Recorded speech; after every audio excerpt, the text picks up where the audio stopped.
Two things that we're told that we have to do as children by our parents and society, both of which are impossible.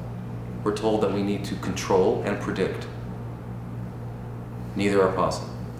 Can't predict. You know the old joke, you want to make God laugh, tell him your plans. The point is that you can't control or predict anything.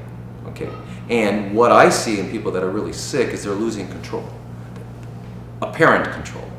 And that struggle, that fight and all that, and what they're not doing is they're not in the moment. At every moment along the way where we're not trying to change it, we're just totally present, it's blissful.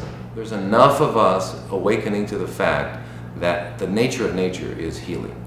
Nature heals. See, a magic pill implies that there's something wrong, that you have to fix. The pill's going to fix it. And an example is I have a fever. So in Western society, we see fever as an indication of a Tylenol deficiency. And so we give Tylenol to fix the fever. Now, if we knew that our immune system functions best at 103.5, we'd say, oh, hey, I got a fever. Now, the lizard and the snake who don't know that, who are not warm-blooded, they crawl onto a hot rock and bake in the sun out of instinct to get their white blood cells functioning better. What we need to understand is that the body is divinely driven, it's divinely crafted. You talk about fashionable stuff, this is very fashionable. It's got the signature of God on it.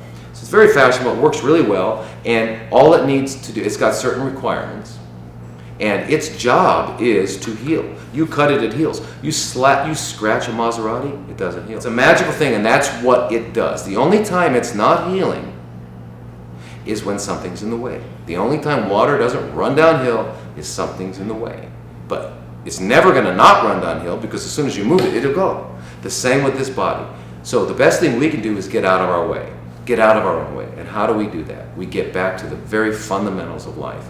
And the very fundamentals of life are, we're human, we're earthlings, the earth is producing our food, it's giving us air, it's giving us gravity, all these things, we need to sleep. If you just get back to the very basics of being an earthling, you will heal because that's what you were designed to do. So to take a pill means I don't understand, that there's nothing wrong. If I have high blood pressure, if I have cancer, if I have heart disease, that's my body keeping me alive. Without those things, without those processes going on, the blood, for example, in high blood pressure, the blood wouldn't get through. My organs wouldn't get enough oxygen and I would die. So if we understand that, then what we need to do is say, okay, somehow I've gotten in the way of my own ability to heal.